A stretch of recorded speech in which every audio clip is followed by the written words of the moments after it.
AEW finds themselves facing some competition, and Cody Rhodes is back on top, seemingly out of nowhere. Welcome back to the Wrestling is Bullshit podcast. Such a great honor to be back. I know it's been a couple weeks. There's no excuse. There just simply wasn't anything worth talking about, worth making a complete podcast episode about. But that's not the case here, as we have a very fulfilling and eventful week in the world of wrestling ahead of us. Very excited to get into what's in store, what's coming up this week in the world of wrestling. But before we do that, we do have a few things to talk about, including one singular title change that has taken place this week, and that is Leo Rush. Leo Rush has won the Ring of Honor World Television Championship. Leo Rush is somebody that has been in full attempt in terms of standing out, making themselves unique on the AEW roster. And Leo Rush has actually been doing so with a gimmick that he used to personify back in the day, back in his younger days. It's always nice to see wrestlers make callbacks to their younger days, and Leo Rush has been doing so. And honestly, it's been quite entertaining. It has been fairly entertaining. He is the new Ring of Honor World Television Champion. Very good to see here. I love the way they've been using the Ring of Honor World Television Championship. In fact, I love the way that most Ring of Honor championships are used. I think that they have been showcasing great talent that doesn't exactly get as much attention as they should on Dynamite, whether it's Deonna Purrazzo, whether it's Leo Rush now, previously AR Fox, Dalton Castle and the Outrunners. I have been enjoying Ring of Honor. I think it's really settling into what it will be for the next several years. And that is something between the lines of a third brand for AEW and a developmental for AEW as well. Not a full-blown developmental, but also not a full-blown third brand, something in the middle. And I've been enjoying what they have to offer, and I look forward to seeing Leo Rush defend this Ring of Honor World Television Championship, because I'm sure he will be defending it early and often. All right, guys, let's continue here. That's the only result we have to get into this week. We have two bits of news here before we get into our watch list, and our watch list is long. All right, first bit of news here. We have several stars leaving TNA. We have Tessa Blanchard, Tommy Dreamer, and Sammy Callahan all gone from TNA from this point forward. I suspect that there will be more names joining this list, as TNA isn't exactly in the best place. Man, they teased us in the beginning of 2024, if I'm not mistaken. They teased us, man. They looked very interesting, and they looked like they were returning to form. They had Nick Nemeth come out in the first ever TNA pay-per-view in years. They were featuring guys like Moose, guys like Josh Alexander, guys like the Hardys. It was really exciting. It was very exciting. But ultimately, the partnership with WWE is where it all came crashing down. And I wouldn't be surprised if WWE is waiting for this TNA value to reach its all-time low before they come in and buy low. I could see that being the case. It's called a partnership, right? They're referring to it as a partnership. This is not a partnership. TNA's losing stars, TNA's lost a lot of money, and TNA has thrown years of momentum into the trash. I'm not going to say decades. Let's be realistic. It's not decades of momentum. It has been a few years. Impact Wrestling, I think from 2021 to 2024, 2025 was very good. Going into TNA, they had a lot of steam, right? When I say going into TNA, I mean like going from Impact Wrestling to Total Nonstop Action Wrestling, returning to the original name of the promotion that is TNA. There was years of build that got them there. And there was a lot of hype and a lot of excitement when they finally became TNA once again. And that's all gone. This is I would rather watch WWE Evolve on Tubi than watch TNA, to be honest. And that's just because I know WWE is actively doing everything that they can to lower the value of TNA so they could buy it at the lowest possible price, so they can buy low. It's economics, but it's not pro wrestling.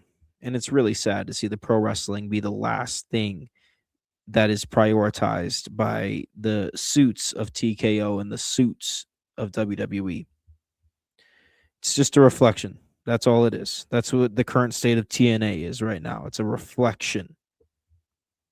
Anywho, let's get to some more positive news here because we did get a big announcement for a show, and that is Lucha Kingdom. CMLL and New Japan Pro Wrestling in November will be putting on the first ever Lucha Kingdom. And this, CMLL and New Japan have put shows on together before. They're called Fantastica Mania. But this looks to be more than a CMLL x New Japan tour. This looks to be more like a WrestleMania premium live event, pay per view, whatever you want to call it, big event that features a crossover between New Japan and CMLL at a very high level, at a one night, one show perspective, right? And honestly, this seems like it's going to replace AEW's Forbidden Door pay per view. At least it should. Okay. There is nothing out there saying that Tony Khan plans to retire the Forbidden Door pay per view for AEW. But honestly, I think he should. I think that New Japan and CMLL stars have become a mainstay on AEW programming to the point where this quote unquote forbidden door concept really doesn't hold any more weight. I mean, we're going to go over the forbidden door card on the watch list in a couple of minutes here, and you'll come to realize that it's all AEW. There's like one New Japan match, one singular New Japan match.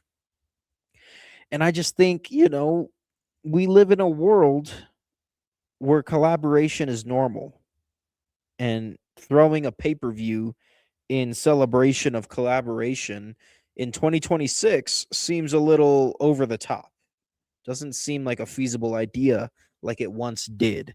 5 years ago, yes, it was humongous. The fact that AEW and New Japan were putting on a show together was humongous. These days, it doesn't really. AEW has grown and New Japan has seen a lot of adversity. They've had some wins. But they've seen a lot of adversity since the birth of AEW, since they lost at least 2/3 of their talent pool. So maybe it's time for Forbidden Door to take a rest. Maybe AEW is replacing Forbidden Door with AEW Redemption. AEW Redemption will be the newest pay-per-view of AEW's, and it will be debuting in 2026, this very calendar year. In fact, right after Forbidden Door is when this new pay-per-view will be debuting. And yeah, I think that Redemption is meant to replace Forbidden Door. And the Forbidden Door here will take place in November from this point forward at Lucha Kingdom, which will be a huge collaboration between CMLL and New Japan. I think New Japan has fallen a pinch over the past few years, and then CMLL has risen a bunch over the past few years to the point where a better collaborative show for New Japan is to be with CMLL, not necessarily AEW anymore, to be honest with you. And maybe there's something to be said. I get on WWE for quote unquote partnering with TNA and driving them into the ground.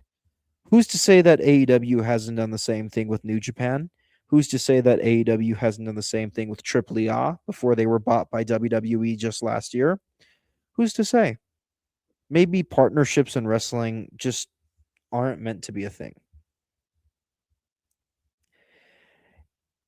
It's a really interesting place to be because I do enjoy seeing New Japan wrestlers on American television when they come to AEW.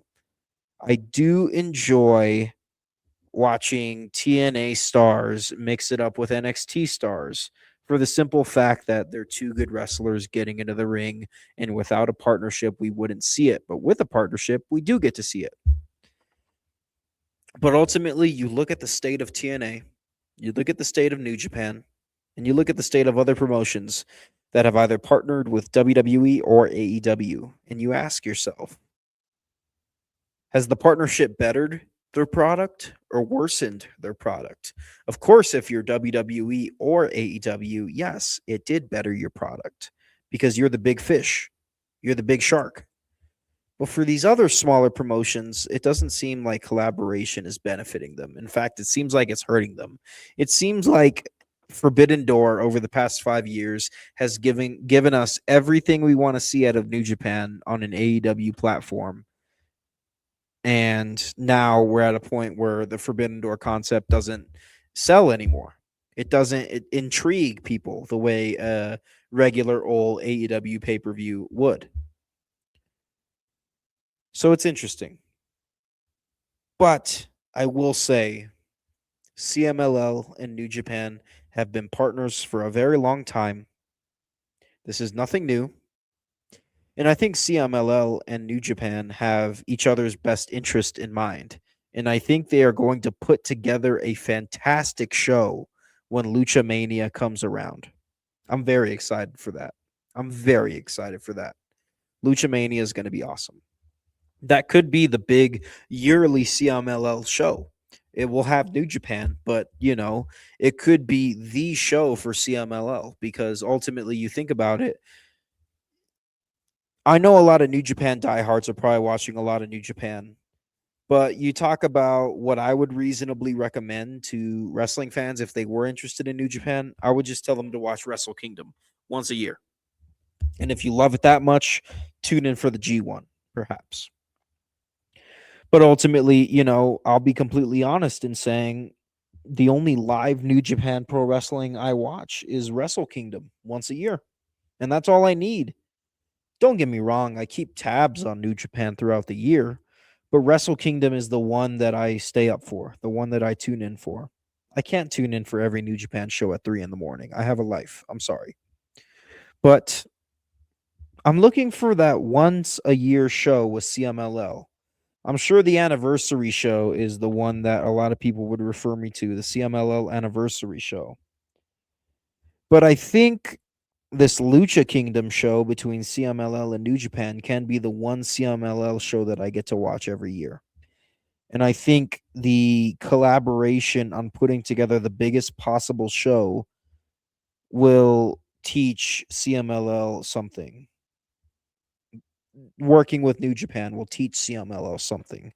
Not that New Japan is better than CMLL by any regard, but they sure do know how to kind of fuse what makes American fans interested along with the traditions of their country. I feel like I'm watching Japanese wrestling when I watch New Japan, but I also feel like the people that book New Japan, Bushiroad is the name of the company. I feel like those guys know how to learn from other promotions like WWE, like AEW even, like TNA, like some of their other Japanese counterparts. I feel like all the things that make WWE watchable and enjoyable, New Japan is aware of, and New Japan knows how to implement without sacrificing their tradition. CMLL, I can't say the same. I think CMLL knows how to keep their tradition, but does not know how to integrate the things that make an international audience interested. Or should I say, an American audience interested. So I really do think that New Japan can teach CMLL a thing or two with this Lucha Kingdom event. I'm very excited to see how this goes. And I do really hope it replaces Forbidden Door for AEW because I think Forbidden Door is getting stale. We see New Japan stars all the time. It's not like it's unique when it comes to Forbidden Door, when it comes to June or whenever they do the Forbidden Door pay-per-view. I think this is a good step in the right direction. The new show that will be collaborative between New Japan and CMLL. And then I think, AEW should scrap Forbidden Door. I'm sorry. All right, fellas, let's get into the watch list. We have a lot to talk about this week. There's a lot going on this week. We got 2 big matches on Monday Night Raw. We start there. We have Brie Bella and Paige defending the Women's Tag Team Championship against Bayley and Lyra Valkyria. we have the Vision defending the World Tag Team Championship against the Street Profits. On NXT on Tuesday, we have Aaron Rourke defending the Evolve Championship against Tristan Angels. Then we go over to Wednesday. We have AEW Dynamite, where Konosuke Takeshita will defend the AEW International Championship against Ricochet. And then we get into 4 big shows this weekend. We got 1 on Saturday and 3 happening at the same time on Sunday. We have on Saturday, WWE Night of Champions. We got a big card here, 5 matches of significance here. We have Seth Rollins taking on Braun Breaker once again, but this time it will be in a steel cage match. In the King of the Ring final, we have Obafemi taking on Jey Uso, and in the Queen of the Ring final, we have Io Sky taking on Liv Morgan. Trick Williams defends the United States Championship against Ricky Saints.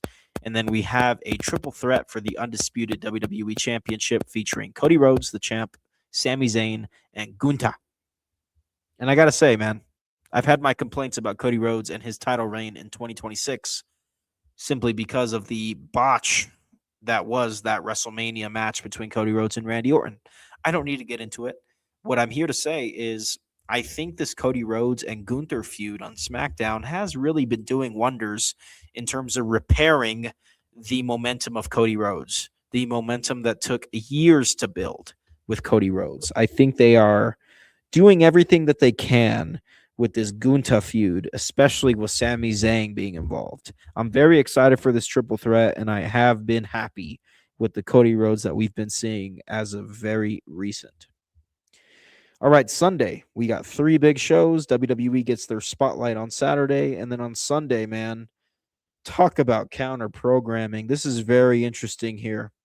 What's interesting is not only is TNA counter programming AEW, not only is NXT counter programming AEW, but TNA and NXT, 2 promotions that are supposed to be working together and partnering together, are counter programming each other. It's like they're really trying to drown out Forbidden Door. And that just goes to show you the lack of interest and lack of momentum that the Forbidden Door concept has for AEW. Because if it was anything else, WWE would leave them hell alone because they don't want that smoke. Right? They've been leaving AEW pay-per-views alone as of recent, for the better. But here we have 3 big shows. We'll start with TNA. TNA Slammiversary will take place on Sunday. There will be an Ultimate X match for the X Division Championship. Cedric Alexander defends his title against Amazing Red, Frankie Kazarian, Fabian Eichner, Casey Navarro, Mr. Elegance, and Leon Slater. That should be a fun match. That, by far, is the most fun match I see on this card. We also have the Elegance brand defending the Knockouts World Tag Team Championship against Allie and Rosemary. I like that Allie has returned to TNA. The System will be defending the TNA World Tag Team Championship against the Hardys and the Righteous. That's a fun match right there. Lei Ying Lee will be defending the Knockouts World Championship against Zaya Brookside. And then in the main event, Mike Santana will be defending the TNA World title against Nick Nemeth. TNA has done its thing in building this Slammiversary card. I just don't understand why they are going on at the same time as NXT. I can understand why they're going on at the same time as AEW, right? Because that's a common thing as of last and this year. But I don't understand why you put NXT's Great American Bash Show at the same time as TNA Slammiversary. It's silly, and it shows that this isn't a partnership we're seeing here. This is ownership. This is ownership without actually owning. This is ownership while waiting for the value of something to go down so you could buy low, as I stated earlier. Anywho, yes, I am excited for TNA Slammiversary, but I'm a little annoyed when 3 big shows that I would like to watch and enjoy make me pick and choose.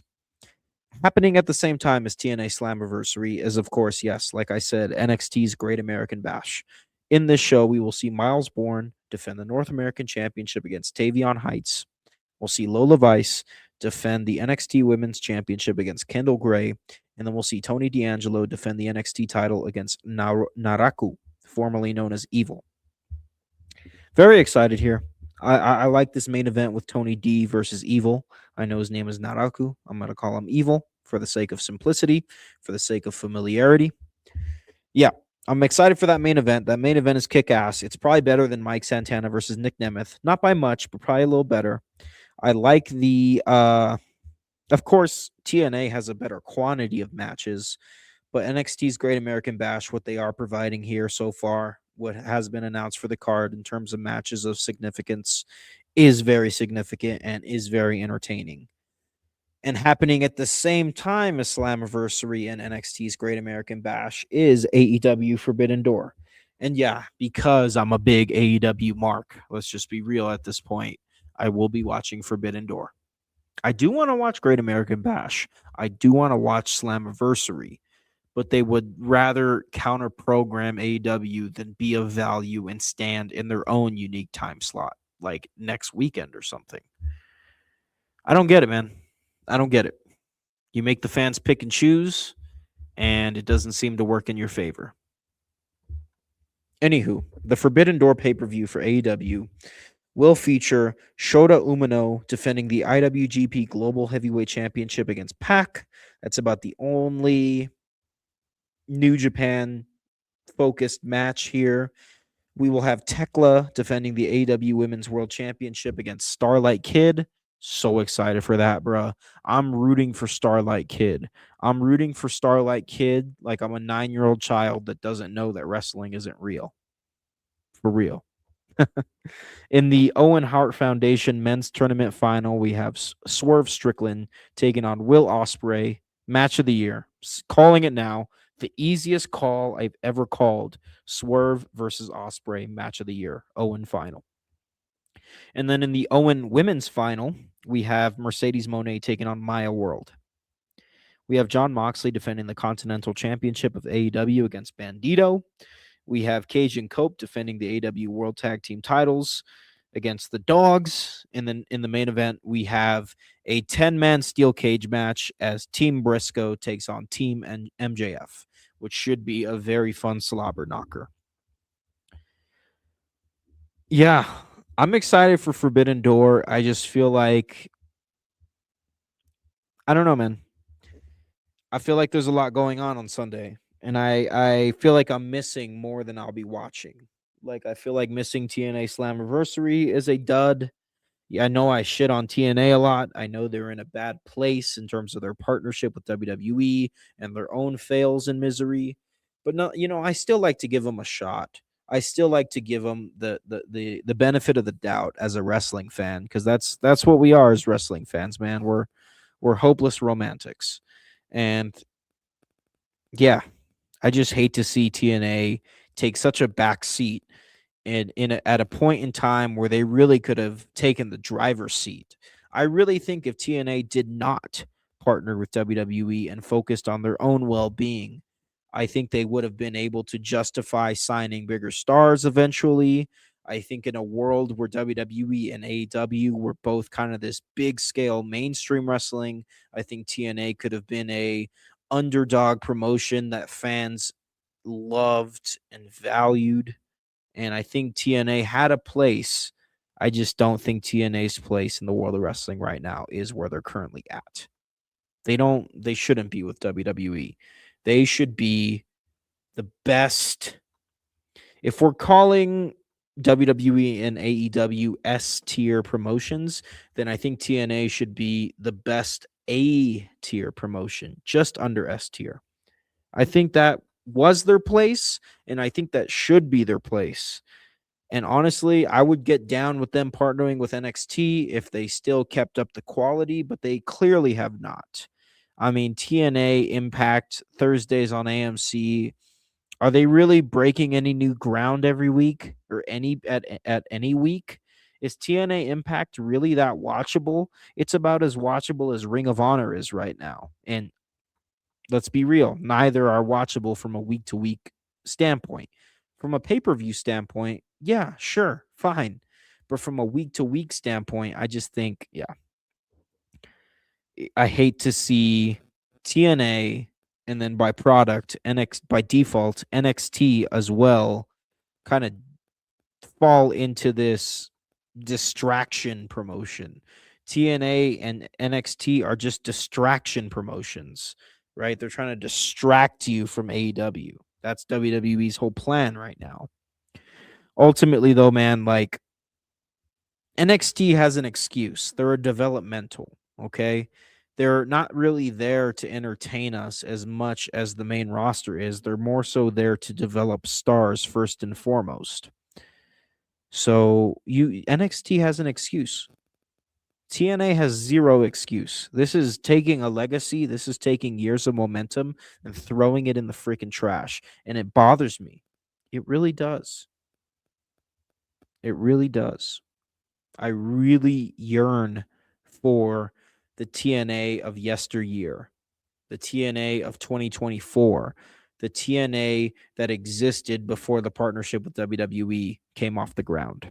That TNA was freaking awesome. That Impact Wrestling from 2023, 2022, that was awesome. What we have now is something that is barely being held together by scotch tape. Something that is dying as the seconds pass, as the minutes pass, as the hours pass, as the days pass. It's sad. It's sad to see a company like TNA, who at this point is one of the most iconic wrestling promotions ever, just die a slow, painful, shitty death. For what? For what? WWE would have been there anyway. Like, it's not really, they're dying for nothing. They're dying for nothing. They put their faith in the wrong people and they're paying for it. All right, fellas. Yes, a lot of wrestling going on this upcoming week. I'm excited to talk about it next week with y'all. I know I'm getting a little bitchy about having to pick and choose between big shows. I'm a wrestling fan. I want to watch all of it. So I hate counter programming because it prevents me from watching it. Anywho, I think it's time to get into our top 20 champions of wrestling. I think I've bitched your ear off enough in this episode. So let's get it. Let's get into the top 20 champions of wrestling and let's get you out of here. Let's do our honorable mentions, of course. Of course, these honorable mentions are champions that are doing a solid job, that are doing good, but they're not exactly in the top 20. They're doing good, they're not doing great. The people in the top 20 are doing great, every single one of them. All right, we start with the Evolve champion, Aaron Rourke. And then we have the women's Evolve champion, Wendy Chu, on there as well. We have the WWE Speed champion, Lexis King. The Knockouts World champion, Lei Ying Lee. The World Tag Team champions, The Vision. We have the TNA World Tag Team champions, The System. The Women's United States champion, Tiffany Stratton. AEW World Tag Team champions, Cage and Cope. TNA World champion, Mike Santana. Pure champion of Ring of Honor, Lee Moriarty. WWE Tag Team Champions Damian Priest and R-Truth, Ring of Honor World Champion Bandito, Ring of Honor Women's World Champion Tekla, Women's WWE Champion Rhea Ripley, WWE Women's Champion Rhea Ripley, AEW World Champion MJF, World Heavyweight Champion Roman Reigns, WWE ID Women's Champion Laney Luck, and Women's Pure Champion of Ring of Honor, Deonna Purrazzo. All of these champions are doing solid. Now let's get into the ones that are truly out here doing it for the culture. The ones that are out here making their championship mean something and bringing eyes to their promotion. At number 20, we have the AEW National Champion, Mark Davis.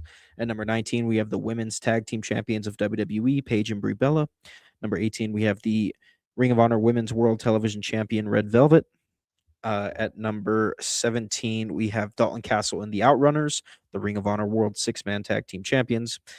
At number 16, we have the IWGP Global Heavyweight Champion, Shota Umino. At number 15, we have Konosuke Takeshita, the AEW International Champion. He also holds the New Japan World Television Championship.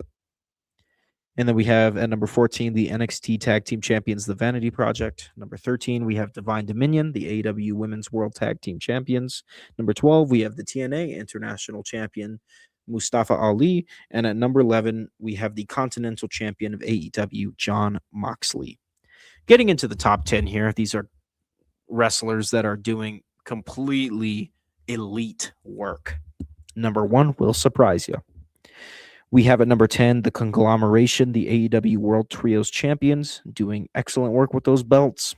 At number 9, we have the TNT champion Kevin Knight. At number 8, we have the North American champion of NXT, Miles Bourne. At number 7, we have the United States champion Trick Williams. Whoop that trick. At number 6, we have Rey Fenix, the AAA Cruiserweight champion. At number 5, we have the Intercontinental champion Penta. Number 4, we have Tony D'Angelo, the NXT champion. All right, we get into the podium here. At number 3, we have the NXT Women's Champion Lola Vice. And number 2, we have the Women's Intercontinental Champion Sol Ruka.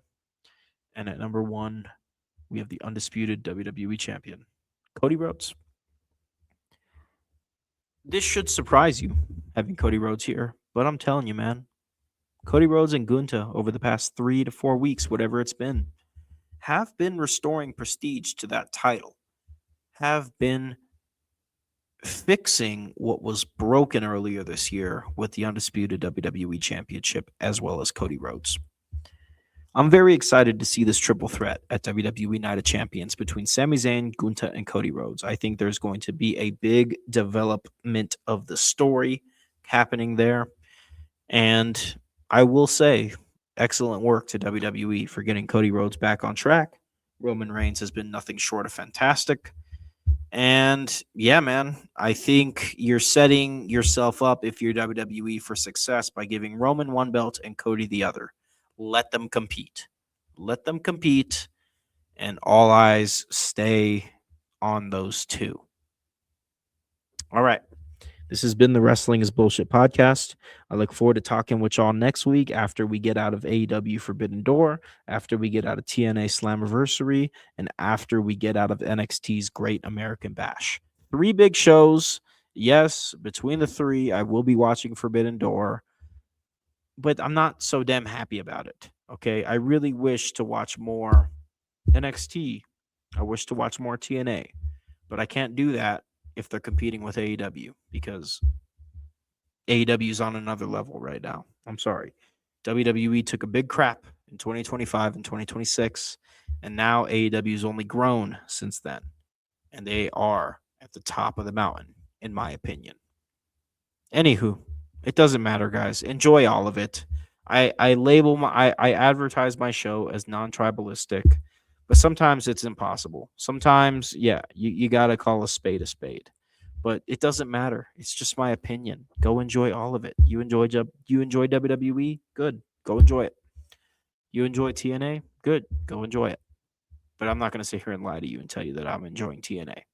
WWE, yeah, they're picking the pieces back up, but they better keep picking them pieces back up if they're going to return to the credit and prestige that they had from 2022 to 2024. All right, y'all. I'll let y'all go. Y'all have a good day now. Have a good week. Be good. Be happy. All that good stuff. I'll talk to you guys later. Peace out.